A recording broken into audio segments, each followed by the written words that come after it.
Wrestling fans. I'm Jeff Upson alongside Joe Youngblood. I don't think Joe, have we ever even been on a show together before? I mean, Nah, nah, come to think of it, I didn't come up till you just said it. I don't think, no, we've never gone on. I've been yeah, on with I don't think Rob, we I've been have. on with Dyson and Dom, but never had the pleasure of sitting in with you. Wow, two WVU guys, going at it. This is this is gonna be a lot of fun, right? And we've got a lot to recap here tonight. We're gonna talk about the Super region in the East in AAA, which you were at, Joe. First, tell us a little bit about the venue. That was at Quakertown High School, correct? Yes, What was the venue like? How was it? Did they have fans? Did they have no fans? What was the situation like? so Quakertown did not have fans. It's a nice sized gymnasium, but when you take in consideration you lose the lower half of the gym to put the four mats down, it really doesn't yield a lot of seating. So it was important that they followed protocol and they didn't have fans. But it was unfortunate because I believe it was only Super Regional that didn't have fans. However, there just wasn't enough seating. Like every team had their own section in the stands. There was with all the workers and stuff, they were right up against the number of people they could have in there. So I mean, at the end of the day, we were trying to do things safely, and it was just tough finding schools to host in the East. There really weren't too many options to have. Even going into our postseason, for those that heard it, there were issues. Sun Valley and Quakertown stepped up to hold the district tournaments, and then Council Rock North stepped up and held the regional tournament at both their high schools. Half was at South, half was at North. Wow. So yeah, that's. I mean, it sounds like you had District One overall had a tough time with finding locations, and what was the vibe like in there without the fans and without just kind of coaches? What did you have? You watch the Big Tens and you can hear like Terry Brands and everyone yelling. Could you basically hear like all the coaches and everything like that?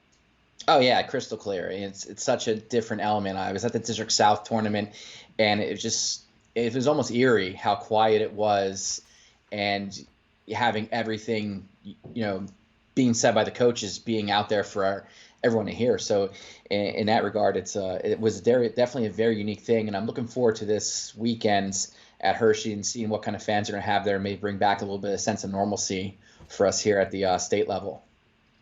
And talk about just the competition, the level of competition, because you had an interesting mix of District One, District 11, and District like those District Twos.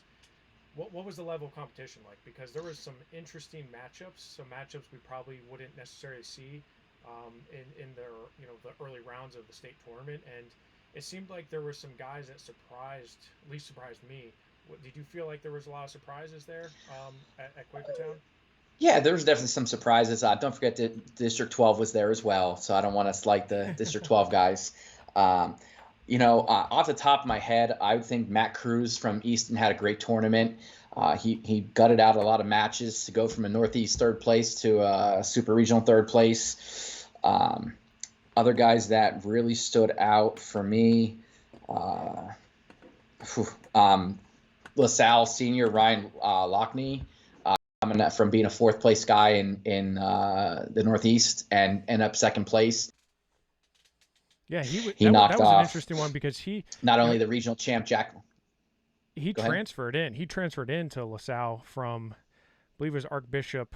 It was one of the Archbishops, I believe, and kind of an unknown, but he had a great tournament. You're right, and he had a big upset, and the was that the quarterfinals Yep, he over beat Jack Leto from Yeah, Lower Marion, who who was was the undefeated. undefeated regional champ, Right, right. and then had Matt Romanelli from Downingtown East, who if it wasn't for getting upset would have been the runner-up coming out of the South, or runner-up or champ out of the Southeast, and he beat him.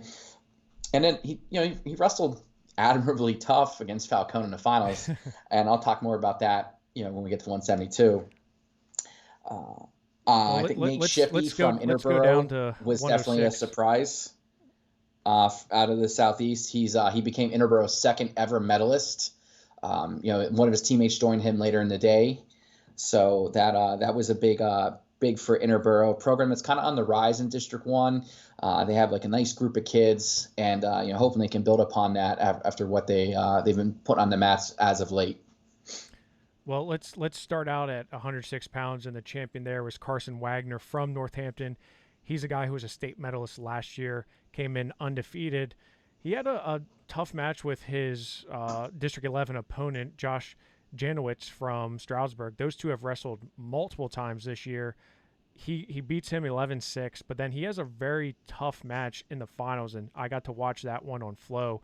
Was the Luke Ceriani from Abington Heights, the sophomore. Last year, he was a regional sixth place finisher at 106 pounds. This year, he makes it to the Super Region Finals. That was a 3-1 sudden victory win there for Carson Wagner, who we have ranked number one in the state headed into the state tournament. But I wouldn't, he's one of those guys where I think he's going to be pushed, and I don't think he's a clear lock for number one in the state. Joe, would you agree with that? Yeah, after seeing it, he's tough, and I think part of the reason the Ceriani match was as close as it was, I think Wagner hurt his hand or wrist at some point. He's really shaking it off and really favoring it, so I'm not sure how much that played into it. And I'm not sure. I believe that injury may have happened in the Jazanovic match, but he definitely was holding on and favoring that hand in the final against Ceriani. He is tough and had a real nice tournament, but like 6 is one of those weight classes probably wide open. There's not a clear one, and you can look at the bracket, and I think there's a list of guys that can make a run. I was impressed with Ceriani. He kind of breached the semis amid a little bit of controversy. Jeff, I don't know if you caught that match with him and Cole Smith in the semis. It was I believe it was a 6-5. 6-5 was a final, but I think it was 5-2 late in the match, and he turned Smith, and then they stopped the match, and the ref said that I was across the gym, so I was just seeing it. I didn't have the angle, but the ref claims that Smith called for injury time and gave him the extra point. And that was with about 18 seconds to go. Smith claims he didn't, from what I understand. And with 18 seconds to go, he couldn't get out from bottom to tie the match. And that's how Ceriani went on to the semis. Not saying it wasn't earned, not saying that there was no injury time called. I'm just going off what was conveyed to me from multiple people that were there on that side and saw it. So yeah, and that's interesting because Cole Smith comes in to the Super Region undefeated, right? He's a Southeast Regional champion from Springford. He loses to Ceriani and then drops down and loses to his District 1 opponent, Anthony Burke from Council Rock North. He gets pinned by him. Burke goes on to take fourth because he wins by injury default over Jazowitz from Stroudsburg. That, I mean, kind of surprising there to see Cole Smith not making it, but Burke making it. But, you lose to him head-to-head. That's, I guess that's the way it is, right? Yeah, I think when Smith, again, speaking from what I saw, Smith didn't look, I think he really took that loss hard in the semis and just couldn't find a rhythm against Burke. And, Tony Burke had a really nice tournament. He got pinned by Jazanovic in the first quarterfinals, comes back, handles Cole McFarland from Haverford. Then gets Cole Smith and got momentum going. And once he won that one, he was really pumped. Coming from like a JV wrestler as a freshman to state qualifier last year to state medalist this year. And he was up 3-0 on Jazanovic in the rematch when Jazanovic got hurt. They were, it was a weird sequence. They went out of bounds. They came back to the middle, and as they were walking back, Jazanovic just took his ankle band off, put it down on the mat, and then there was some conferring between him as coaches, trainers, and then then they called it. So I think he knew he was hurt, and I didn't see what it was that was hurt, and hopefully he's able to go next week. Yeah, and they actually wrestled earlier in the tournament in the first round with Janovic getting the fall in 1:45 over Burke. So this was a second match that they had in that tournament. So and he actually, Janovic had a tough 8-7 win over Tyson Cook from West Scranton in the blood round. So, everyone, like you said earlier, everyone was kind of neck and neck. It was very close. There was a lot of people who just, could have come out on top. Carson Wagner, I think, is clearly the guy. But you look at the state bracket. So you look at where Carson Wagner falls. He is at the top with Cale Nasdio from Williamsport, who's not bad at all. Tony Burke gets Dominic Flatt from Solanco. That's a tough match. Flatt was a state qualifier last year. Luke Ceriani from Abington Heights gets Caden Williams from Mannheim Township, who I'm very, very high on. And Jazowitz will get Tyler Chappell. That bottom half to me is more stacked than the top half. I think you're going to have a Wagner flat semifinals. I think that Williams Ceriani match is going to be good, and I think Chappell Jazowicz is going to be tough as well. I really don't know who to expect to come out of that bottom. Caden Williams, not a guy I want to see. Tyler Chappell wrestled him at the West Super Region, was able to beat him, but it was a tight match, so he's going to have to really bring it to get out from that bottom half. The top half, I think Carson Wagner is probably the guy to come out there from there, barring that he's not injured and he's healthy and ready to go. No, I agree. Like Caden Williams, I had the opportunity to see the Williams wrestle when they were in middle school out at the Wilson tournament, and both of them are definite hammers. And they're showing that right now at the high school level, both making a big splash on the scene this past weekend, out there in the West. Chappell, again, I'm not gonna say the state champs in that bottom half of the bracket, but if I were a betting man, I might lean that way and say one of those two is the favorite coming out of the bottom half. So yeah, there's a good chance that happens, right? There's your 50-50 chance there, Joe. You're not going out on a limb there. There's 50-50 chance that the champ comes from the bottom as opposed to the top. But I like the way you're betting. I like it. I would say too, if we're talking looking at the talent has definitely come from the West in this weight class, and I think that's going to be kind of unfortunately it's going to be an unfortunate hard truth that yes that's going to come from the West, but this one there's definitely more, it's top heavy West. The aside from Wagner, the other entrants from the East are going to struggle to find that top four on the podium. Yeah, I would agree with you there, and I think, like you said, it's going to be a reoccurring theme that we talk about where a lot of the depth is coming from the West. But, the guys from the East, I mean, hey, I think there was 24 guys from District 1 who made it to the medal round match of Hershey. So, they definitely took advantage of that situation and got a lot of guys through there. So, hats off to them. Going up to 113 pounds, Joe, I really like Mason Ziegler from Quakertown. He's in his home gym, 25-0. He loses to Charlie Bunting from Nazareth, who's very tough, but he comes back, then beats Cale McIntyre from Becca in the third place match. I thought that was a very big win for him. Bunting then wrestles Jagger Russo from Delaware Valley. I'm high on Jagger Russo, man. I liked him last year a lot. I was still kind of surprised that he didn't make it to the state tournament last year. He was a regional 5th, I believe. Jagger Russo has showed up the last 2 weeks, including Northeast region and then the Super region. He beat McIntyre 7-0, then beat Bunting 7-5. He's going in undefeated to the state tournament. But I think there's a lot of good depth here. I think Bunting is a guy who's going to surprise the people. Mason Ziegler, I'm very high on him. I know you and I have talked about him throughout the season. He had a great year thus far, and to take third in this weight class, I thought was pretty impressive considering, the amount of talent that was there. No, I agree. I figured he was going to get out, but I had him picked. I think I picked him third, and that might have been a little bit of home cooking on my part in my preview I did last week. But realistically, I thought fourth. So, like you said, him finishing third was definitely probably right where he should have been. Bunting was a tough match for him in the semis, and Bunting was just almost like it was like that year of high school wrestling is what was the difference. Yeah. He was a little bit better in certain positions and kept Ziegler from getting to his offense. I will double down on what you said about Jagger Russo. I saw him for the first time last year in the finals at Escape the Rock and was super impressed. And then I was shocked when he didn't make it to states. And I didn't pick him. I picked Bunting to beat him in the final in my preview, only because I didn't think he could beat McIntyre and Bunting back-to-back weeks. Beat them both, and he proved me wrong. He looked really good against McIntyre in the semis, and he had answer for everything Bunting tried in the in the finals.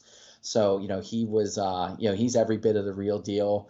But we turn our attention to this week. Oh gosh. And it's he's he didn't get any favors from Camden Williams beating Vinny Kilkeary, because I mean the top half of 113. So let's go to the 113 bracket in the state. You got Jagger Russo at the top, Troy Homan from Penn Trafford, who is very, very good. I mean, that's a West Fourth. He beat Nick Allison from Mifflin County, who was a state medalist last year. You know, for him to come out from that 113 in the West behind a state champion and also a state runner-up in Aiden Lewis. Jacob Van Die's down there as well. So on the top half, Jack Russo Homan, I think, is a clear, you got to watch that match. Obviously, Mason Ziegler is going to have his hands full with state champ Vinny Kilkeary. I think Vinny Kilkeary's, you know, you don't tug on Superman's cape. I think he's excited to get back at it and show that last week, you know, was not the Vinny Kilkeary we're used to. I think it's probably going to be a Jack Russo Kilkeary semifinal, but I really would not be surprised to see Homan come out from that top half. And then on the bottom half, Charlie Bunting didn't do himself any favors by finishing second and getting Jacob Van Die, who was a state runner-up last year in that first round. His only loss this year is to Camden Williams, who, of course, is at the bottom with Cale McIntyre. Joe, I look at all of these 4 matches, and I'm saying I got to dial into all of them because these are all going to be matches.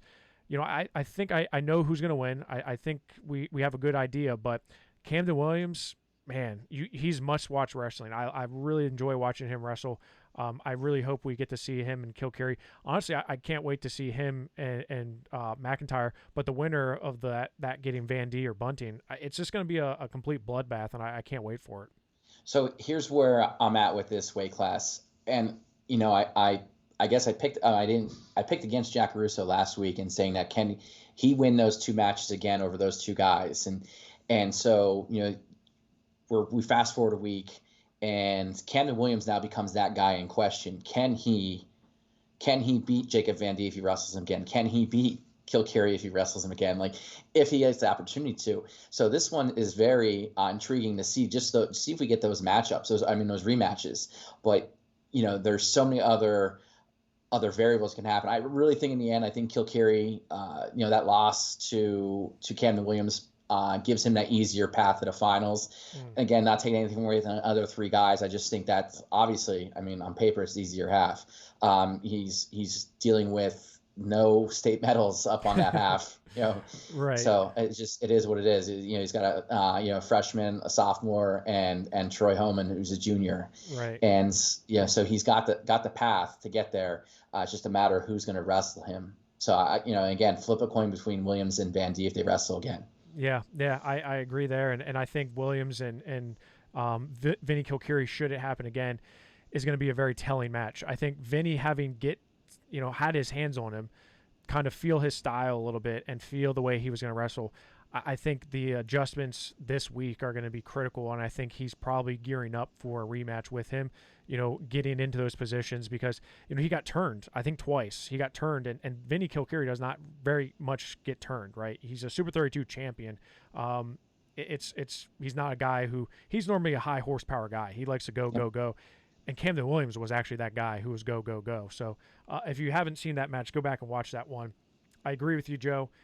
Let's go up to 120 pounds where, again, I want to say that there was kind of pandemonium, but there was a lot of interesting matches here. So Dante Frenzy, undefeated junior from Becca. Last year, of course, he beat Carter Dybert to get into the medal round. He comes out with the title. He beat in the finals Austin Fashauer from West Grand, who's a very tough senior. I thought had a good tournament. But Keanu Manuel, he loses in the first round to a freshman, Gunnar Myers. That's a senior versus a freshman. Keanu Manuel has been around forever, I feel like. You know, he battled Vinny Kilkeary in the state tournament last year, but he loses to not a bad freshman, but he was 4th in the Northeast region. I don't think you should lose that match. And then Myers loses the Fashauer to set up that finals match. Manuel makes it into the blood round by injury default. So what was going on with him, and should we expect to see him in Hershey? That I can't tell you. He did get landed on right on the back of his neck and head. So he was not, when the concussion protocol, was not able to continue. I will say this: Gunnar Myers was very impressive for a freshman coming from Wallenpaupack. You know, he just kind of thwarted everything Manuel wanted to do in that match, and he didn't do a whole lot, but it was just enough in order to win. I'll say it's about the Fast Shower Frenzy match. It was close. It was like a 1 or 2 point match going in the third period. Fast Shower goes down, and 16 seconds into the second period, or third period rather, Frenzy, Fast Shower tripoded up and Frenzy crossface cradled him, pinned him. So it was a tight match up until that point. But Frenzy's explosive in that nature, so it's not a surprise. I think maybe the biggest surprise besides Manuel was Jay Maldonado from Boyertown not getting out. Javian De Leon is a tough wrestler, and they got into a scramble position at quarterfinal, and Maldonado ended up on his back, and Javian De Leon got the slap. And then in the wrestlebacks, in the fifth place match, he pinned him again. Yes, again, I didn't even catch what happened there. But talking about Gunnar Myers gunning down the two best wrestlers out of District 1, again, he didn't have to do a whole lot. He took both of them out of their game plan. That's what he did. Maybe that was his plan all along, but he took them out of their game plan, and they couldn't get to their offense, and they had no answer for anything from neutral with Gunnar Myers. And it's this guy from Lake Wallenpaupack running around with a mullet in the gym, and just pounded on seniors. It was bizarre. But like you said, it was mayhem. Yeah, it was. I mean, I shout out District 2, right? Wallenpaupack is your neck of the woods, and Gunnar Myers was on our top incoming freshman list. I was impressed with him throughout the year, but you only have 15 matches coming into this tournament. It's hard to really gauge against a guy like Keanu, who's a senior. He's been there, has over 100 wins in his career. Same with Maldonado, who's a state medalist, right? And like you said, a freshman out of Wallenpaupack comes in and takes out the two best guys from District 1. I think this was a clear bracket where the East really, or at least the Southeast, was not nearly as ready for or prepared for these types of matches with like you said, D-Lone from Liberty. He's a junior. He's not bad, but you're 7-3. Records in District 11 are a lot different than records in District 1, in my opinion. So, and I think that kind of showed a little bit. But let's take a look at the state tournament bracket at 120 pounds. Again, kind of going back to 113, every match is going to be a tight one. After talking to you, it's like, okay, can Gunnar Myers come in and take out Carl Schindeldecker? Schindeldecker had a great tournament, loses in a tight match to Mac Church from Waynesburg in the West Super Region Finals. Schindeldecker is the guy, and I know you don't forget this, but you remember the year he was a freshman, he stormed to a third place finish at 106 pounds, took out a crazy amount of people on the way. He had like a 20-12 record coming into the state tournament that year. Beats Matt Mayer in the third and fourth place match. Schindeldecker's a junior now, going back to Hershey for the first time. He's now on that top half. Dante Frenzy on the top half. Chad Ozias, who has a win this year over Vinny Kilkiri, he's on the top half with Gunnar Myers. Not really sure what to expect on the top half. I'm going to lean towards Frenzy because you doubt Frenzy, and look what happens. Ask Carter Dybert. On the bottom half, Fast Shower, like you said, he was tight with Frenzy, and I went back and watched that match after seeing the fall, and it really was close. That match was tight. And he's kind of he's a brawler, Fast Shower. He's a kind of a bully on the mat a little bit. I like watching him wrestle because he just goes after people. But he has a tough match with Mason Leapart, who beat Dylan Coy from North Allegheny, who a week prior had beat Mac Church. Manuel's on the bottom with Mac Church. Like you said, not really sure if he's going to be going or not. I expect Mac Church to make it out of that bottom half. The top half, though, Frenzy, I don't know. Myers, can he make it? Schindeldecker, I really don't know. But I'm going to go with Mac Church on the bottom half just because, I think that loss to Dylan Coy kind of ignited a little bit in him because he came out looking pretty good in the West Super region. I'm gonna agree that I think it's Mac Church from the bottom all day, and then up top, I'm gonna say it's gonna be Schindeldecker and Frenzy in that semifinals, and I'm gonna go with Frenzy. I'm gonna go with the guy just he's gonna find. Yeah, he finds ways to win. He's unorthodox. He's that long, lanky frame. You look at him, he's like 6'7" at 120 pounds. And he slapped that cradle on Fast Shower from like left field. And so, I'm going to go with Frenzy. Not, I'm going to, maybe a little name recognition has something to do with it. eastern part of the state. Call what you will. But I'm gonna go Frenzy there and have the Frenzy Church final. And to go, not really out on a limb or make a bold pick. I think this is Church's weight class to lose at this point. Right. So. Yeah, I tend to agree with you, but like you said with Frenzy, I'm not ever gonna really count him out. He's a guy who, like you said, he can put a cradle on anybody. He is about 6'7" too, by the way. He's really tall.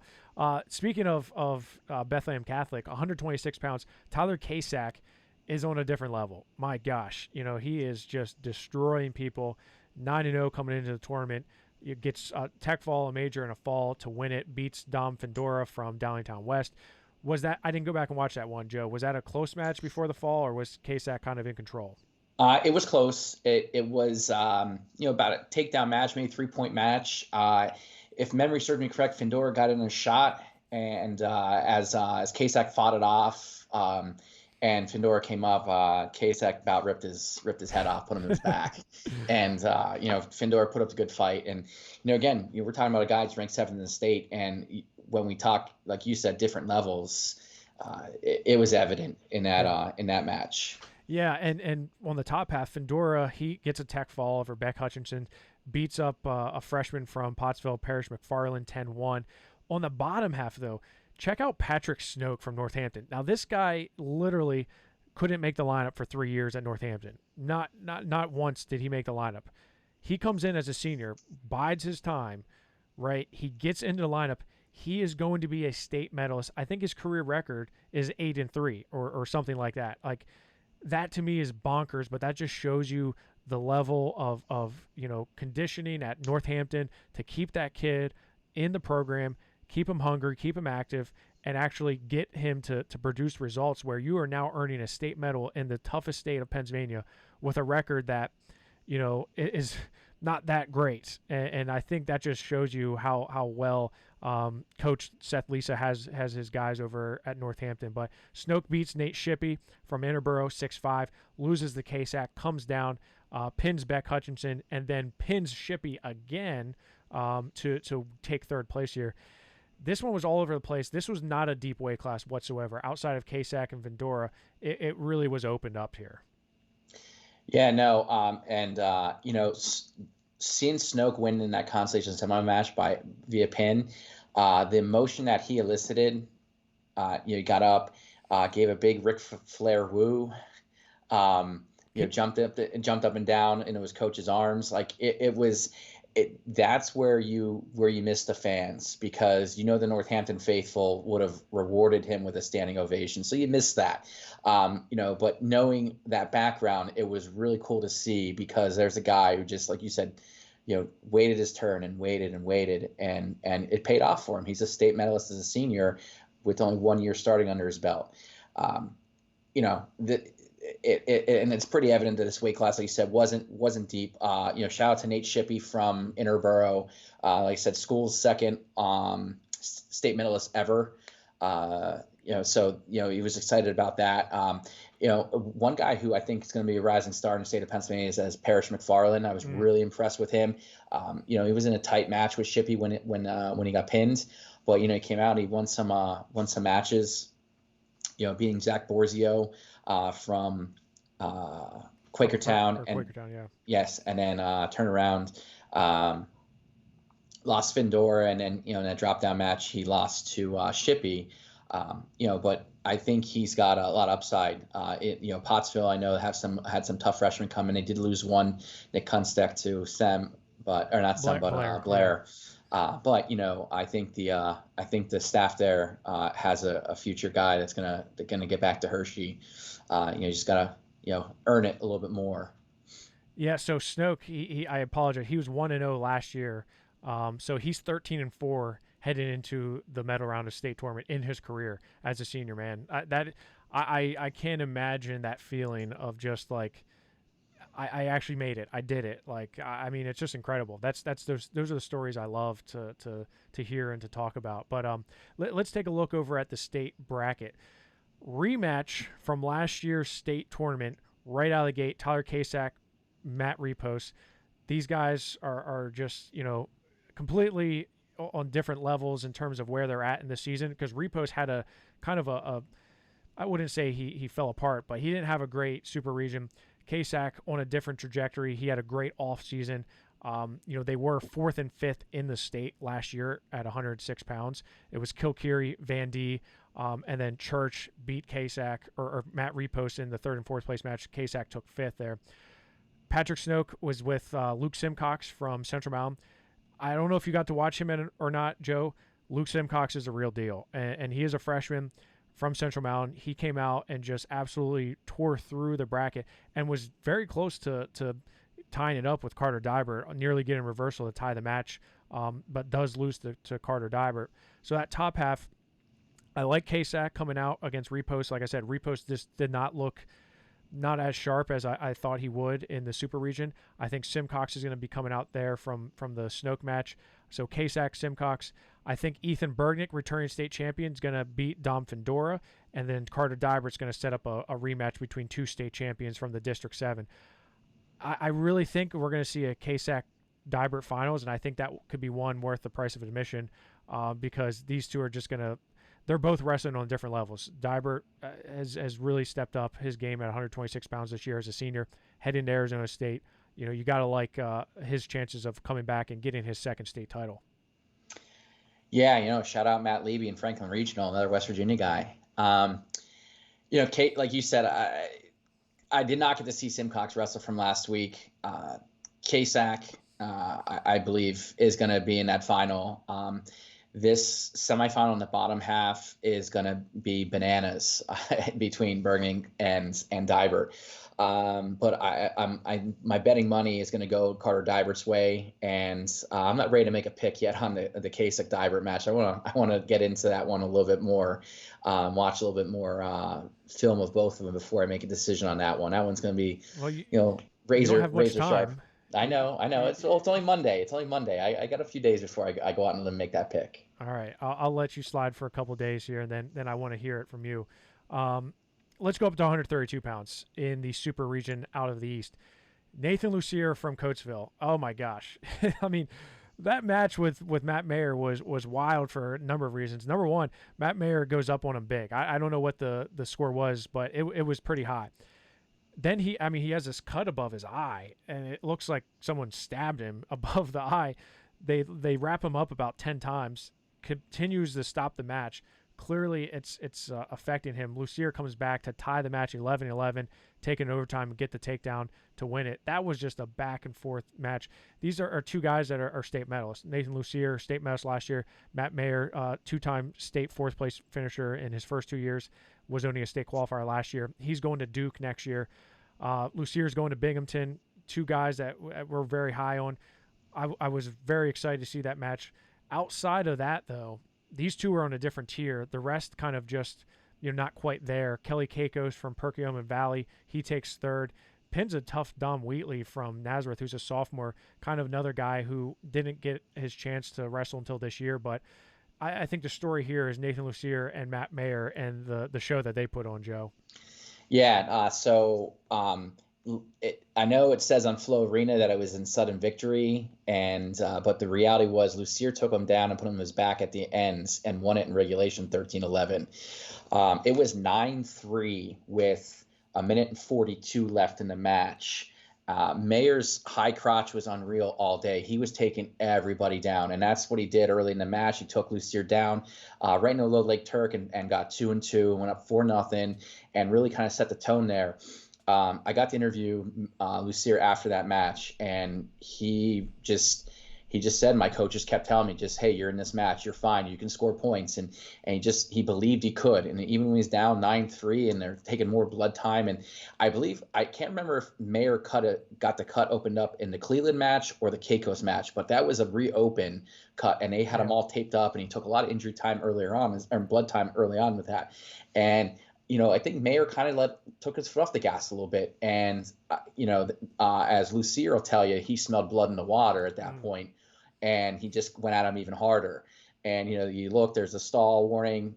I think 15 seconds later, he hit a stall point, and he took him down, cut him. He cut him with 19 seconds to go and took him down to his back for the 2-2 to not just tie it up, but win the match. So Lucier really, really wanted it. He didn't wrestle well probably for the first 4 minutes and 15 seconds. It took a while for him to get going. He had no answer on his feet for Mayer in the early goings of that match. You mentioned Kelly Caicos, first state medalist for Park Valley in 44 years since 1977. They had a heavyweight state champ in 1977, only medalist in the history of the program. I can speak to Kelly Caicos. I've seen him since middle school. Kid just puts a lot of work in. If it were a normal year, if I'm being honest, I don't know if we're having this conversation. But hats off to him taking advantage of it. You said pin a good Dom Wheatley. He just looked really good. Nick Veldy is no easy out, and he was calculated in that match and taking him out. And he looked good against Austin Smith from Abington Heights as well. And then, like I said, pinning second period pin over Dom Wheatley. So. Yeah, there was, and you go to the state bracket, and the state bracket is absolutely bonkers. Let's start at the top. Nathan Lucier is going to draw Colton Stone King right out of the gate. That's a huge match. That might be one of the toughest first round matches for a champ. For sure, for a champ, that's probably one of the toughest matches right out of the gate. Colton Stone King coming in, he beat Jude Swisher last week at the Super Region, then lost to him in the third and fourth place match. So Caicos gets Pryor Priest, who really benefits from that, from taking second there in the West Super Region. I think it's going to be Priest and Lucier. I do think Lucier is going to beat Stone King, but Stone King could very well win that match. Then Matt Mayer draws Jude Swisher right out of the gate. That's probably one of the best first-round matches I have circled is Matt Mayer, two-time state medalist versus Jude Swisher, who took fourth last year in the state from Bellefonte. Had that mishap against Colton Stone King, but comes back and beats him. And then Dom Wheatley's on the bottom half of Chapel. I expect Chapel to come out from that bottom half. And I'm going to go with Swisher. I think Swisher, having that loss to Pearson Manville, avenging that, losing to Colton Stone King, avenging that. I think he's kind of finding a little bit of a rhythm here where he takes a loss and then, rattles off some wins here. I'm thinking it's a Chapel Swisher semifinal with Lucier and Priest on the top, and I'll go Lucier Chapel in the finals. And both those guys were at True Power this year, both lost at True Power, so maybe one of them can be a state champion. Joe, what are your thoughts? Well, I got a Lucier making the final out of the top half of the bracket. Represent District 1 with that pick right there, and I believe in it too. So, okay. I'm going Mayer over Swisher. Like I said, Mayer was lights out, and he made the mistake of taking his foot off the gas against Lucier, and he paid for it. I'm going to not bet against a Bethlehem Catholic kid. I'm going to say Coach Karam and that staff and that army of coaches that they have there are going to, drill it into him this week that he can't have any let-ups, especially now if he has any aspirations of finishing that top 4 or 5 in the state. And so I think he beats Jude Swisher. Like I said, he was, smooth as can be on his feet, and if he can stay there and just take guys down, he'll be in good shape. But Chapel will be too much for him in that semifinal, and it'll be Lucier and Chapel. And I think overall, Chapel is going to be too much for Lucier in the final. So I'm gonna go with the senior from Seneca Valley. Yeah, I mean, 2-time state runner-up. I don't really. I think he's going to get it. He's probably a third time. He's finally going to get it. So let's go to 138 pounds. Kaur Houseman, another guy we saw at True Power. He wrestled Jude Swisher at True Power in the first match, Joe. That was a great match there. He wins 138 pounds. He had a tough match in the semifinals, right, with Kokersberger from Kennett. From Kennett. Yeah, beat him 3-1.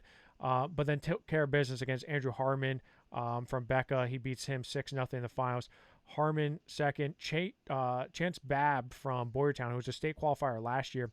He beats Bevan from Freedom 12-7, loses to Harmon, but comes back and pins Fritz from Northampton and then beats Coach Ember from Kennett. He beats him in sudden victory 7-5. So, District 1, and it's hard to believe Dom DeFalco, goes 0-2, which is hard to believe because, he's a guy who was a 3-time state qualifier. Not 4-time if we're counting this as a state qualification, loses to Harmon, and then has a bad loss to Bevan. I don't know how he loses that match, but he did, and he ends up coming away with an 0-2 record. But Babb, I thought, had a good tournament, finished second in the region, third in the super region. Houseman, though, on a different level, I think. Yeah, this was Hauserman's weight class to lose, and I mentioned that in my preview. A few things I want to talk about, like wrestling aside, Hauserman was awarded the Sportsmanship Award from the Southeast region at the Super region. And if there is another worthy candidate of it, would probably be Trent Kokersberger. I watched when they wrestled in the semis. Kokersberger walked up to Hauserman before they wrestled, looked him in the eye, shook his hand, smiled, told him good luck. Hauserman is the model kid that you'd want in your program. Kokersberger is a model kid you want in your program. And I even say this about Dom DeFalco too. He loses both matches, takes his stuff off, and then he's there helping, coaching Mason Ziegler and helping out his other teammates. It speaks volume to their character as human beings. And I even, I had a conversation with Dominic Stad. It's what, how, when it's all said and done, how are you going to be remembered? Like, those are the things you remember. You don't remember so much about the wins and losses and things like that, but you remember like how people acted and treated one another. And these three guys, just classy guys. They're seniors. They kind of get it. They're on the verge of heading off to college and being young adults. So, hats off to them for the way they showed as human beings on the weekend. Hauserman, like I said, he was very workmanlike. Did his job, won his matches, got on, and kept moving on. Bab's he's an interesting guy to watch. Circle his matches, Jeff, and keep an eye on him. He's like very unorthodox. He's a gamer though, and he just finds ways to win. He does some. You're talking a guy that didn't even make the finals in the South District. Got beat up by Palmer Delaney from Westchester Henderson. And was on the verge of not getting out of districts, and here he is as the third place guy in the Super Region going to states again. So hats off to him for making that those adjustments and making it this far. He looked just dynamite against Fritz from Northampton, and again did what he had to do to beat Kokersberger, who's super tough. His guy's been around, he was a state qualifier last year for Kennett, and has just always in the mix in District 1. So. Well, the story here at the state tournament is the West. All that is well and good, but the West is really out of control here. The amount of talent that came out of the West was absolutely insane, and there was a lot of guys that didn't make it out. Josh Miller from Central Dauphin, Dom Frontino from Shippensburg, guys that I think probably would have been top 8, in a normal year. Kaur Houseman at the top. He's going to have Dylan Evans right out of the gate. Dylan Evans, returning state medalist, was 8th last year. He's a sophomore this year, 31-7. Right out of the gate, Kaur Houseman. Circle that match. Chance Babb's going to have Cole Hammett. Probably not going to, that's going to be a tall task for him. I think Hammett comes out from that one. Harmon and Ho in the bottom half, and Finn Solomon and Kokersberger from Kennett. I like Solomon and I like Ho to come out from that bottom half in the semifinals, and then I have Houserman and Hammett, with Houserman and Finn Solomon meeting in the finals. I just, I think Houserman's the guy here, but if Finn Solomon wrestles like he did at the Super Region when he majored Cole Hammett, no one's touching him, but it just depends on what type of wrestler shows up. If Finn Solomon shows up that wrestled his freshman year at the state tournament or last year at the region as a sophomore, I don't know. Only time will tell. So, yeah, Joe, I think District 1 outside of Houseman's going to have a little bit of trouble here.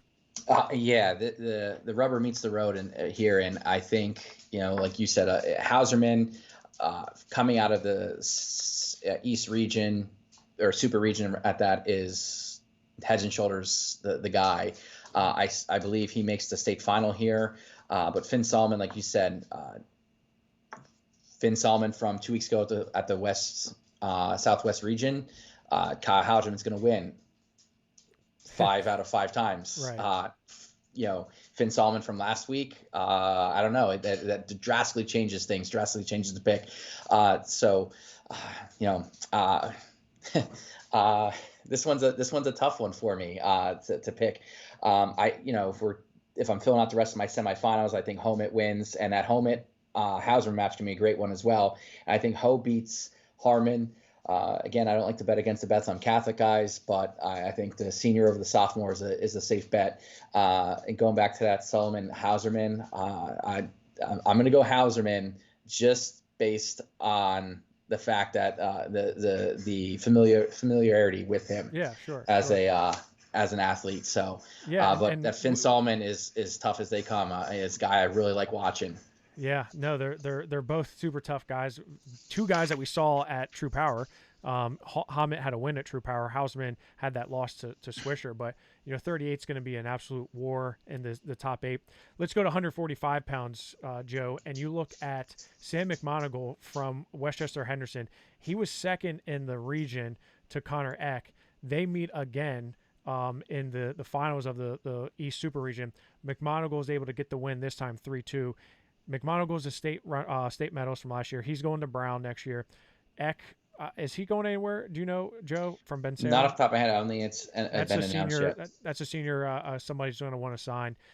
Jagger Condomidi from Northampton loses to McMonagle. He was undefeated. He comes back to take third, beating Will Morrow, who was also a state qualifier last year from North Penn. He beats him 1-0. So District 1 was well represented here. But I think the story here is McMonagle and Eck going back-to-back in 2 weekends. And I think they're, I think they're both setting up nice for the state tournament, Joe. No, I agree. McMonagle, returned to favor this past week in the region final. Eck was his ability to fend off all of McMonagle's leg attacks was the difference, all the difference. This past weekend, McMonagle was able to score early, got a takedown, got escape in the second, and they stayed neutral for the rest of the period. And then Eck got an escape in the third, I believe how it went, I'm sorry, he got an escape in the first when he got taken down, then got an escape later in the match, make it 3-2. Never really got in on a shot that was of any importance or threat to McMonagle, but 3-2 match nevertheless. Eck had to come from behind to beat Morrow in the semifinals, which was a really good match. Morrow got a takedown early. I'd say with under 20 seconds to go, Eck got a takedown to tie it at 3, and then scored in the Southern Victory portion of the match and got the win there. McMonagle then with the tech fall over Trey Miltex. And then beat Condomidi in a rematch from last year at States. Yeah. Beat him 3-1 this time. It was a sudden victory last year. And Condomidi, gutted out some wins in the consolations. 1-0 over Xavier Arner from Whitehall, and then another 1-0 win over William Morrow from North Penn. So this is, for all it's worth, This is a good weight for District 1. This is a good weight for District 1. You look at the state bracket though, man, District 1 just and I'm sorry, Joe, I live out in the West, I'm from Central PA, but I think my heart's out here a little bit, and my gosh, the West is just absolutely insane. And so many of these weights, 145 is one of them. Sam McMonagle draws 2-time state medalist Lock Haven recruit Ty Linsenbigler in the first round. Linsenbigler was 4th out of the West Super Region. That to me is a huge match. Jagger Condomidi draws Wyatt Henson, who was a runner-up because he got DQ'd off of a slam. Henson, returning state champion. So you got 3 guys on the top that were state medalists. One was a state champion. And then you have Jagger Condomidi, who was a state qualifier. On the bottom half, my gosh, it really opened up because Riley Bauer is going to draw Connor Eck. Riley Bauer, he's going to Bucknell. He's a stud from Williamsport. Takes 3rd in the West Super Region, beats Ty Linsenbigler. William Morrow draws John Altieri, who I mentioned, loses to Wyatt Henson in the region, but then beats him by this disqualification in the Super Region. Altieri was, don't forget, he was a state semifinalist last year. I know William Morrow is that guy that like you said, can keep it close. I expect Altieri to come out. I think Riley Bauer comes out, and I think we have a rematch of Altieri-Bauer, and I think Linsenbigler and Henson. I really think it's going to be an all-West semifinals here at 145 pounds. Maybe that's my familiarity bias, but I see it shaking out that way. These guys are all battle-tested. No, that's not a bad pick there. I will say it's about Connor Eck. He's unorthodox, and his shot defense is really good. And if you're not used to it, it could present problems. I think he'll keep that match with Riley Bauer close. But I think Riley Bauer ultimately wins it. Wouldn't be surprised though if you see Eck win that one. And then other than that, coming from the East, I think Mcmonagle is the only other one with a shot to win in that first round. It is just. There's just no easy out here. You win it, and everyone knew already if you won, you were going to be on Henson's half the bracket coming out of that 145-pound weight class because the West was done before the East. So that was predetermined at that. That's interesting. That's an interesting aspect, that the fact that the West was done first. So like you kind of could. Game it a little bit. That's interesting. I haven't heard that one before. So no, it was that, and that's the other aspect of it. There are several coaches that talked about that, and the gaming of it. How do you tell a kid to go out and not win a match? I know it's done. I know people have done it before. I don't know. You can tell a kid like, hey, we're going to lose this match. It's going to be better for you. I think it sets a bad precedence. Yeah, you're earning a state medal. Like, why are you even throwing a match? You're telling a kid he's not good enough to beat someone. Like. No, go out and strap it up and wrestle him. Right. So Mcmonagle and Linson Bigler, I think, is going to be a war. That's a tough one for me. You got to pick at least one District 1 wrestler. I'm going. This is tough. I'm going to go Sammy Mcmonagle with the win over Linson Bigler, Henson, Bauer, and Altieri. Rounding out that semifinals with Henson and Altieri matching up again.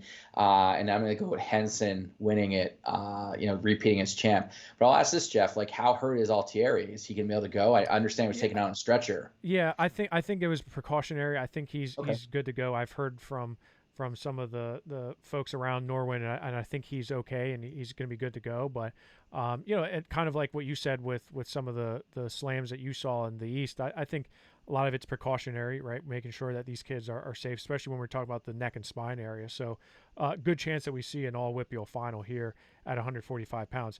Joe, let's jump up to 152 pounds where Evan Gleason from Bethlehem Catholic, he's heading to Harvard next year. He's obviously a pretty smart guy. He finds a way to win.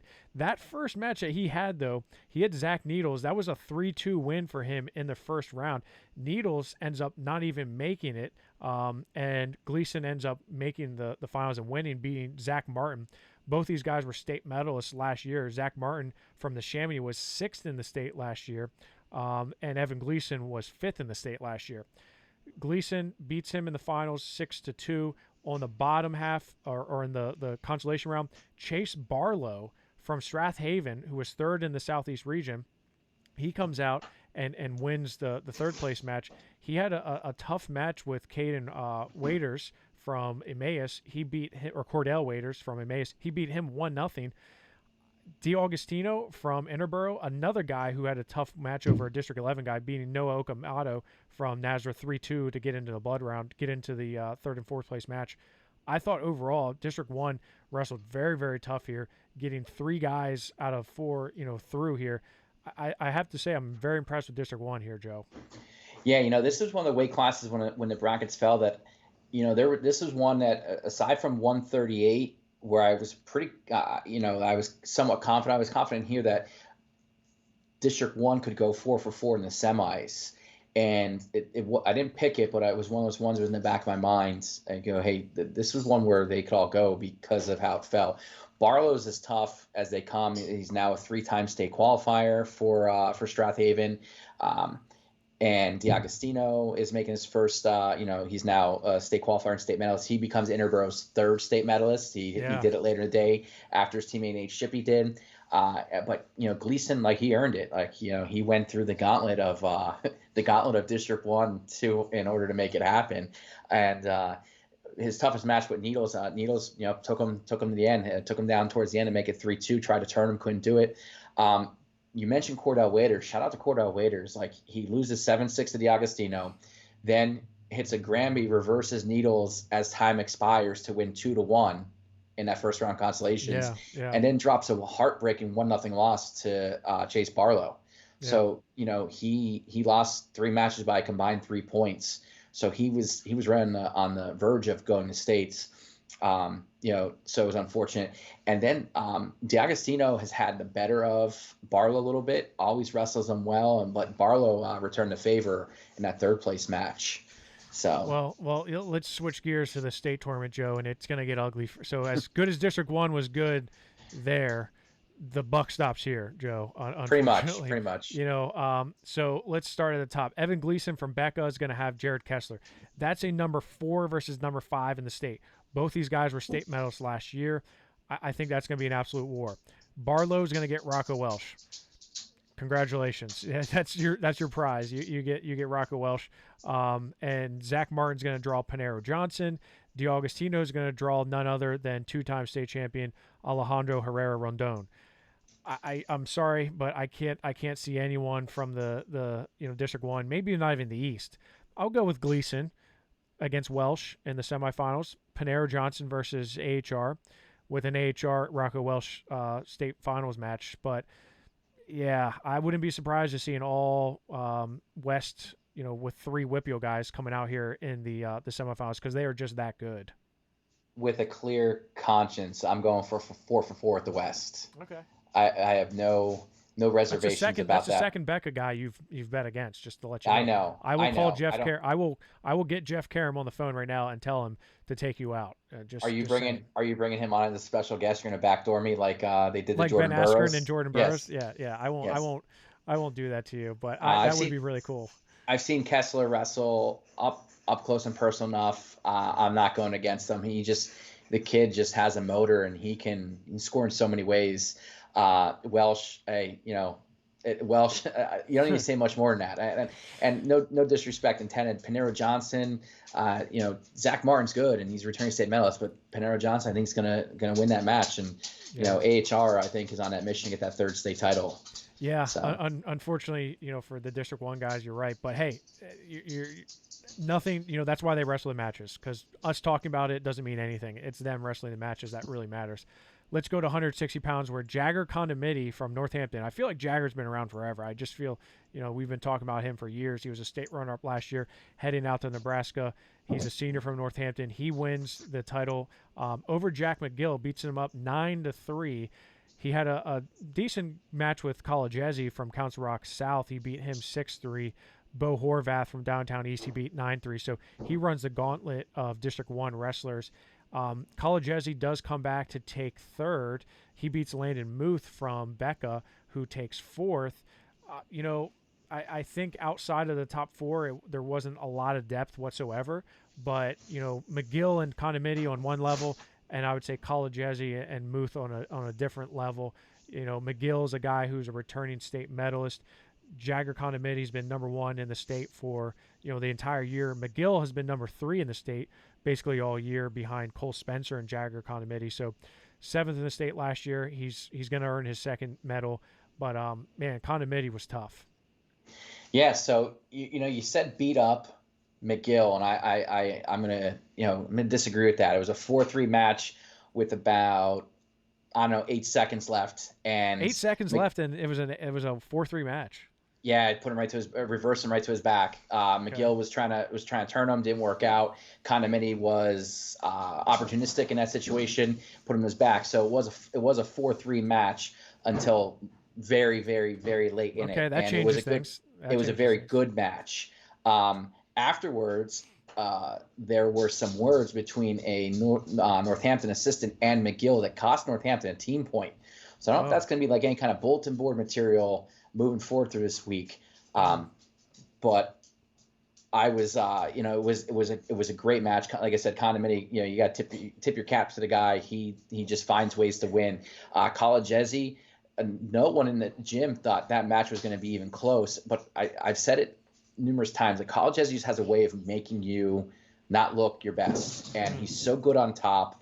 And he may not turn you, but he's not going to give you a whole lot. And that's what he did to Condomidi. He slowed him down. He kept him, his best offense was to keep Condomidi from putting points on the board. And, maybe he caught lightning in a bottle and was able to turn him. And it didn't happen. But 6-3, was for a match that a lot of people picked to be bonus points. It was pretty good. And Bo Horvath wrestled Condomidi tough too. I think all those guys were up to wrestle a guy of his magnitude, and he gave him his best. And Condomidi just rose to the occasion every single time. I was impressed with Landon Muth. Some of these sophomores from Bethlehem Catholic are super tough, so the pipeline in no way, shape, or form is going dry in Bethlehem Catholic, and that's no different. College Ezzy was College Ezzy after not, losing the Condomidi, pinning Stein, and then, turning Muth like late in the third after riding him for a good portion of the match. So yeah, and you look at the state bracket. Jagger Condomidi has Chase Krantz right out of the gate, which is I think a good match. Chase Krantz is a state qualifier last year. He's a junior. I like him, but I think Jagger wins that one. College Ezzy draws Ethan Rickner from Bellefonte, who's not bad at all. Rickner is a guy who is a senior, two-time state qualifier prior to this, was a state medalist as a sophomore, finishing sixth in the state. I think that's going to be a good match. I'm going to take Rickner, but College Ezzy, like you said, kind of finds ways to win. He's tough to wrestle. McGill and Ryan Fry, interesting match. Ryan Fry had like 11 wins coming into this, or like 22 wins career coming into this tournament. I like the way he wrestled in the region, but I think Jack McGill just being, a little bit more savvy, a little bit more veteran, having been there, done that. I think McGill wins that. But Cole Spencer on the bottom half, I like him as well. I think McGill-Spencer is going to be a good match in the semifinals should we see it. But I think Jagger Condomidi's, this is his year. He's been waiting a while. I think this is his year. I got Condomidi coming out on top two. I think Condomidi and Rickner will wrestle in the semis. I got McGill beating Fry, Spencer beating Muth. But I'm going McGill over Spencer. I'm not going against a District 1 guy in this one. I believe in Jack McGill, and I want to see the Condomidi McGill rematch. Yeah. It was tightly contested. A lot of not back and forth score wise, but it was a lot of good wrestling that didn't result in a lot of points, but it was a good match to watch, and I'm looking forward to the possibility of seeing that rematch. So let's go to 172 pounds in the East Super Region. You had Dom Falcone from Easton. He comes away with the championship title. He beats Ryan Loudney from LaSalle, who's a senior, transferred into LaSalle kind of under the radar. He was fourth in the region last week, comes in, knocks off Jack Lido from Lower Merion, who's also a junior. He's undefeated on the year. That was kind of an odd result. And then he beats Romanelli from Downtown East, who's a pretty tough senior who's going to Columbia.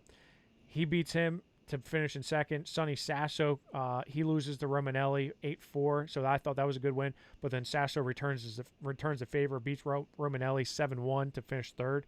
So District 1 does send one to the top 8. But the story here was LaSalle's senior Loudney winning the two tough matches over District 1 wrestlers. Yeah, no, Falcone kind of cruised to the Super East region title. Loudney, though, like you said, he was out of his mind. He was, again, 8-4, handled Jack Lido, and Romanelli beating him in overtime. To be fair to Sonny Sasso, Romanelli hits Sasso in the first period with a headlock for 5, goes up 5-0, and then fended off Sasso for the rest of the match. Used some good counter offense to stay, to widen his lead a little bit. But then Sasso looked like he went on a mission after that, got into the wrestlebacks and, again, handled Lido 11-1, pins Wayne McIntyre, and then just, puts it on Romanelli 7-1. So and I lied earlier. I said Loudney was from an Archbishop. He was actually from Bishop McDevitt out of District 12. He was 12-28 his freshman year at Bishop McDevitt. He was 23-6 last year, 25-13 as a sophomore. Then comes a LaSalle, and he's earning a state medal. A guy who's 12-28 his freshman year turns it around to his senior year and earns a state medal. So very impressed by him. You look at the state bracket, 172 pounds. Falcone draws a very tough Lance Urbis from State College. He's going to Penn. Falcone just recently committed, and I believe he's going to, was it Bucknell or Lockhaven? He's going, I think it's Lockhaven. Lockhaven. Yeah, it's Lockhaven. That's right. I confused the two. Him and Isaiah Reinhardt from Easton's going to Bucknell. Falcone, I think, and Urbis is going to be a very good match. Sonny Sasso draws Luca Augustine. Loudney gets Star, and Romanelli gets Kaib. I think the bottom half is a clear Star versus Kaib semifinal. I don't think there's any question whatsoever that we're not going to see a Star Kaib rematch. That was an overtime match last weekend at the West Super Region, and I think Falcone and Augustine, with Augustine winning, I think we're going to have a rematch from the West region here with Trey Kaib and Luca Augustine, Joe. No, I can't. I can't disagree with you on that. Herb is following his brother to Penn. I see. I've never seen Lance wrestle. I take it he's built like his brother, so he's going to present problems for Falcone because Falcone's more compact. So that length is going to be an issue for him. Sasso and Augustine. I got Augustine. He's just a more polished wrestler at this point. And Star and Kaib, without a doubt. So that Star and Kaib match, I think this is, Kaib's poised to get back to the final here. Yeah. And I'm going to go Kaib over Augustine in the final. I'm going to go with the Mifflin County guy. Okay, so that was supposed to be a true power match, but Kaib the night before got injured in a football game, so Malachi Duval steps in from Penns Valley, and he wrestles Luke Augustine. Luke Augustine wins, so we could have seen that match at True Power had it not been an injury. Let's go to 189 pounds in the East Super Region. Talk about a man on a mission, and that is Joey Milano from Springford. My gosh, that guy is ready to rock and roll. He's headed to NC State next year. He's undefeated. He was fourth in the state twice, junior and his sophomore year. Both finished fourth in the state. This year, he just took it to Isaiah Reinhardt, who is a very tough senior from Easton, also a state medalist. He beat him 14-2. Now, I said, what did I say, beat up when I said McGill and Condomidi? Is it safe to say that Joey Milano beat up Isaiah Reinhardt from Easton in this one, Joe? Yeah, he could have caught a charge for it. You could have arrested him for the beatdown he put on him. So Milano wins a very, very tough bracket, beats Drew Cleary, right? Drew Cleary is a guy we've seen over and over again from Nazareth, two-time state medalist, third in the state last year. Milano beats him 5-2. Very good match there. But then just turns it to a different level with Reinhardt. Reinhardt beat Cleary a week prior at the Northeast region. So a lot of talent here, a lot of, 3 returning state medalists, and then you throw in Bryce Molinaro from Hazleton, who's also not bad and was a state qualifier last year as a sophomore. So, you look at Milano 1, Reinhardt 2, Cleary 3, Molinaro 8. Those are all top 10 guys in the state currently. Unfortunately for District 1, there wasn't much room outside of Joey Milano. No, and that was kind of understood going into it. You said you get 8 of the top 10 in. Between 89 215, these were 2 weight classes that got it, where the talent was spread between the 2. And we'll talk about 215, but both of them had, 8 of 10, 8 of 9 of the top ranked guys. But we'll start with Milano, and he, saying he was on a mission was an understatement. He wrestled loose all day. He just seemed to be just in the moment, hanging out, and didn't have a care in the world. Just had a smile on his face, like he was having fun on Saturday, and it showed that when he got to his offense and started putting points on the board. That's where he's at his best. Let's not take anything away. He might have, there was a outside chance he would have medaled as a freshman, or at least been a state qualifier. But he tore his ACL the week of regionals in practice. Yep. So, but yeah, twice fourth, and he beat Cleary last year at states. Cleary returned in favor in a third and fourth place match. They were on this collision course of meeting the semifinals after Reinhardt upset Cleary, and he was just ready for it. I think the whole gym was watching at that point. Then Cleary bounced back. He beats DeTrolio from Garnet Valley by pin, first period, quick, and then dismantles Molinaro on that third place match. So, Cleary definitely, no surprise, Crowell, coach kid, refocused, got back to it. They're going to see each other possibly in the semifinals. And we're going to talk about that now as we flip over to the state bracket. Yeah, I completely agree with you. I think we're going to see a Milano-Cleary rematch. And like you said, last year they wrestled in the state tournament twice, with Cleary winning that third and fourth place match. I think Milano beats Colt Barley from Penn Penn Manor, and I think Cleary beats Brooks Gable from Dallastown, 2 District 3 guys, to set up that semifinals rematch. On the bottom half, a little bit different.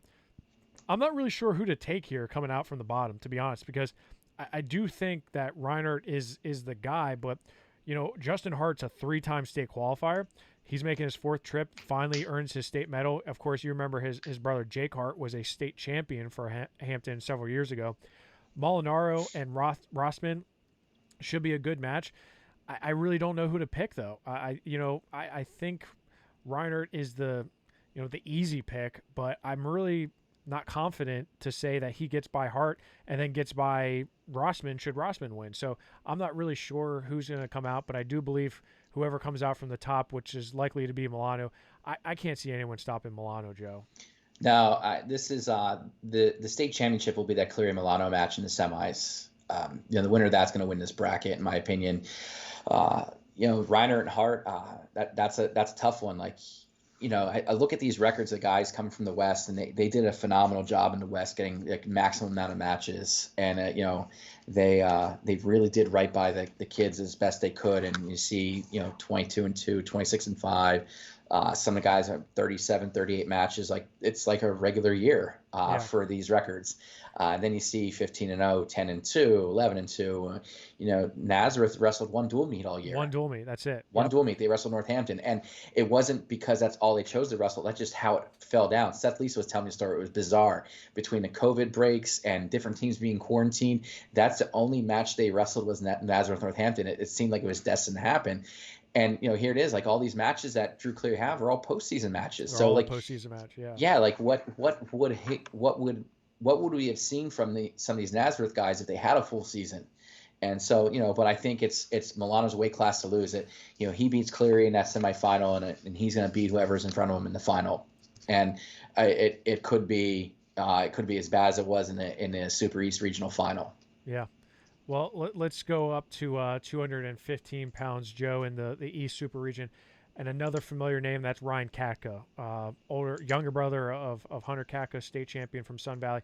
He comes away with the championship, had a tough match in the finals with Jason Henderson from Delaware Valley, also a returning state medalist from Delaware Valley. Last year, Henderson was 5th in the state. Catco was 3rd in the state last year. He beat Jake Lucas to take 3rd. Catco comes away with the championship, Henderson 2nd. But the story here for District 1 is Quinn Collins and Carl DiGiorgio. These guys, Central Bucks West, Central Bucks East. I mean, you can't get too much closer than that. And these guys have been following each other around like lost puppies, just wrestling each other every single week. I mean, if I'm those two, I'm like, can you please stop wrestling me? DiGiorgio from CB West, he comes out, beats a tough Seth Hunsinger from Hazleton, beats him 7-6, loses the Catco, drops down. He has to beat a Lucas Doyle in a 3-2 match, a tough match there. Quinn Collins, he has to beat Seth Hunsinger 10-8 in sudden victory to set up again, like, what is it, the 20th time they've wrestled? Quinn Collins. I think it's like the 6th time this season alone. Yeah, the 6th time this season, but career-wise, my gosh. I lost count. Yeah. Quinn Collins ends up beating DiGiorgio for 3rd place here. So, just a wild set of events here, but good showing because Hunsinger's not bad at all. Lucas Doyle pins him in that 5th place match here. So District 1 had a good showing here at 250 pounds with Catco winning it. Yeah, Hunsinger, I don't know what he had left after, the heartbreaking losses to go in and wrestle one more. Maybe that or just the gauntlet of District 1 guys was too much for him. I don't know. This is a weight class where the District 1 has some talent. That Catco Henderson match was great. Catco got a takedown late in the match to take the lead 6-5. And it was, these two guys are like superhuman specimens. They both look like they're cut out of stone, and they freakishly athletic. So before we even get into the state bracket, it was a super entertaining match. I think the results for Catco against DiGiorgio, again, there's familiarity there. So 7-2 doesn't stand out. Henderson was dominant getting to the finals. But like you said, that DiGiorgio Quinn Collins match, again, they just go back and forth. Now Collins has gotten the best of him 2 weeks in a row. So, I mean, if they wrestle again, this is like the rubber match because, or no, it'll be the rubber match for this season. They're both still juniors, so it's gonna be fun to see if they match up in the state tournament. Now, as I alluded to when we were talking about 189, 8 of the top 9 guys from last week's rankings are in this bracket. Yeah. So this is like one of those weights where like there's parity on both sides and there's talent on both sides. And let's jump to that bracket and take a look at it. Well, before we do that, Joe, I wanna because shout out to PAWrestling.com. I just looked up the comparisons between Collins and DiGiorgio. They wrestled 1, 2, 3, 4, 5, 6, 7, 8, 9 times total in their careers. DiGiorgio's won 1, 2, 3. Collins has won 1, 2, 3, 4, 5, 6. 6-3 is the series right now between these two. Could see it again this week in Hershey. Like you said, Joe, if we go over the state bracket, Ryan Kaka draws Cole Waitman from Bell Vernon first match of the tournament, which is insane. Circle that because, one. Yeah, circle that one. These guys were 1 and 2 in the state basically all year. Kaka, being third in the state. Waitman was a state semifinalist last year, defaults to 6th. He loses in the West Super Region, but then forfeits to 4th. Kaka Waitman, circle that one. Quinn Collins is going to have his hands full with Jake Lucas, which is surprising to me because you look at Jake Lucas, Ryan Kaka, they're going to be future teammates at Navy. Both those guys are going to Navy. I think we're going to see a Kaka versus Lucas semifinal match with Quinn Collins losing to Kaka or Lucas. Henderson and Logan Harmon, another great match. Harmon was a state qualifier last year for Armstrong. Henderson, of course, we talked about, was a state medalist last year. DiGiorgio is going to have his hands full with Josh Harkless from Wilson Westlawn, who avenged a loss from the District 3 tournament to defeat Jacob Lucas in the West Super Region finals. He also beat Cole Waitman in the West Super Region to get to those finals. So, like you said, a lot of top-end talent here. And I like this weight because this is like a true representation of where the rankings match up with the people who got to the state tournament. I think we do have the 8 best wrestlers in the state here in the state quarterfinals in Hershey. I really do think that. I agree 100%.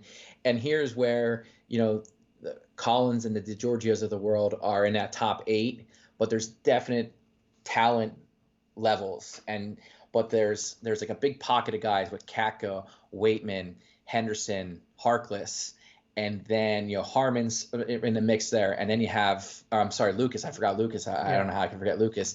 And then you have like there's the other guys. And like you said, normal year that Kaka Waitman match could be a state final.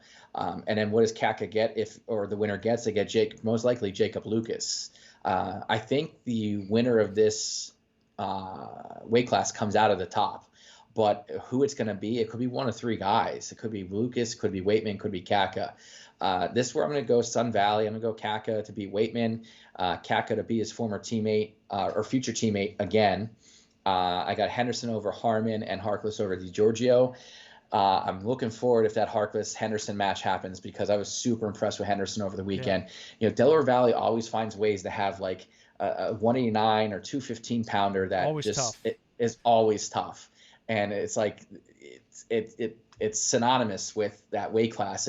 Every so many years Delaware Valley churns out someone, and I believe you said yesterday he's going to ODU to play football. Yeah, he's going to Old Dominion to play football. Yep. Yeah. It's like I said, he's they said he's someone in the gym said quarterback and linebacker or running back linebacker in high school and just an absolute monster. So I'm going to go with Henderson there. I'm going to have the Henderson-Kaka rematch with Kaka beating Henderson for the state title. Okay. Well, I mean, that's you're certainly not going out on a limb there. I agree with you, and I think back to like the Kennedys of Delaware Valley, or Dave Sullivan, Coletta. What was Coletta? it? Vinny Coletta. Yeah, yep. Frankie Coletta, and those guys from Delaware Valley, and I can remember the Kennedys. I think I wrestled one of the Kennedys at the state dual tournament when Central Dauphin was there. But Delaware Valley always produces those top quality heavier guys, and I think Henderson is one of those guys, and I think he's going to have a good weekend potentially in the state finals. Let's go up to 285 pounds, our final weight class here. District 1 not fared too well here, Joe, but Cameron Butka from West Scranton, he had a great tournament after finishing second to Sean Kinney, a freshman from Nazareth, in the regional tournament. He comes back and beats him 6-4. He had a tough match in the semifinals with undefeated Julian LaVenture from Upper Darby. He beat him in sudden victory 3-1 before beating Kinney. You had mentioned Matt Cruz when we started the show. Matt Cruz, for the third week in a row, loses to Sean Kinney. Loses him District 1, loses him to the Northeast region, and then loses to him in the East Super region. Kenny is a solid freshman, right? He was high on our top incoming freshman report. Not saying I'm surprised he lost to Butka from West Grand, but having beaten him the week prior, Cruz then has to win in tiebreaker over Frederick Ryder from Quakertown, 4-3 in tiebreaker. LaVenture wins by forfeit, and then Cruz beats LaVenture 3-1 in sudden victory. So, I mean, how many sudden victory overtime matches do we have here? 4 or 5? So these guys are all neck and neck, Joe. Yeah, Cameron Butka was, wrestled as close to perfect matches as he could have. He's a little bit of an undersized heavyweight. Well, he was a 215 pounder, and he bumped up to heavyweight for the postseason. Okay, and that's good information. So he wrestled like a near perfect match against Julian LaVenture. LaVenture's a bigger heavyweight, but also super athletic, and he's got this high double that he was just victimizing other wrestlers with in District 1 throughout the postseason. And I know that everyone said the Central League tournament didn't look so good, but he came to the District 1 South tournament and ran through guys, continued to do it at the regional tournament. And Butka was too athletic and too quick and strong enough to fight off those takedown attempts, and was able to capitalize and score his own and to go sudden victory. And then he gave a takedown late to Kinney to make it 6-4. It was 6-2 early on, so he flipped the script on Kinney.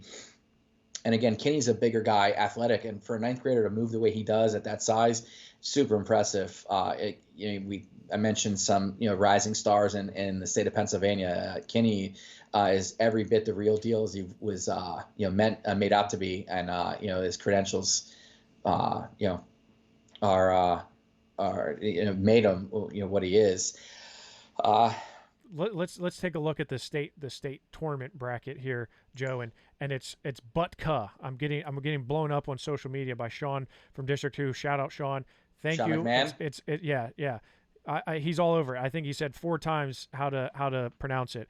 We get it, Sean. Todd Radner, he's saying that Max Herrer got screwed. He said the ref screwed that. Listen, we don't have time to discuss pronunciations and ref screwing. I got another show to do. But let's talk about the state tournament bracket. Butka from West Scranton is at the top with William McChesney. William McChesney, returning state medalist. He's a big boy, and Butka is a guy who's coming up from 215. He's going to struggle here with McChesney. I'm sorry, Sean. McChesney is just, he's a super big. He has a win over Isaiah Vance this year. All of his losses were to Isaiah Vance. Cruz has Nate Schoen. Nate Schoen, 3-time state medalist, 1-time state champion. He's a guy who lost to Isaiah Vance in a very smart match by Isaiah Vance. Isaiah Vance was so methodical with how he wrestled. In fact, we had him on the show last night, War Up. So go back and listen to that interview. He talked about his game plan going into it. Sean Kinney has Dawson Dietz from Hampton, who beat McChesney in the 3rd and 4th place match. He was a state qualifier last year. I think, Isaiah Vance is sitting very nice with LaVenture down on the bottom half. I think Isaiah Vance is clearly the guy here to beat. I think he makes it to the finals without issue. I don't think he has issues with Sean Kinney or Dawson Dietz. Whoever wins that one, he's already has a win over Dietz. And Kinney's, you don't lose to a freshman when you're Isaiah Vance. You were a state finals last year. Nate Schoen, I think he's itching for a rematch with Isaiah Vance after just getting demolished by him. Schoen's a guy who was 36-0 going into that match. 3-time state medalist, 1-time state champion, going to Iowa State. Isaiah Vance going to Army West Point. I think these guys are on a collision course to wrestle again in this week. I couldn't agree more. Like you said, McChesney and I think when you get to this level, the top 4 are going to be guys from the West, in my opinion. I'm going against the East all the way through on this one. Cruz, for as good as he wrestled last week, I don't think he could beat Nate Sean. I think Sean's just going to be too much of an athlete for him. Dietz is going to be too much for Kinney. And I don't think I need to say anything about Vance. That has already been said. And again, he was on War Up yesterday, and what a tremendous young man. The Army West Point, I think that's awesome.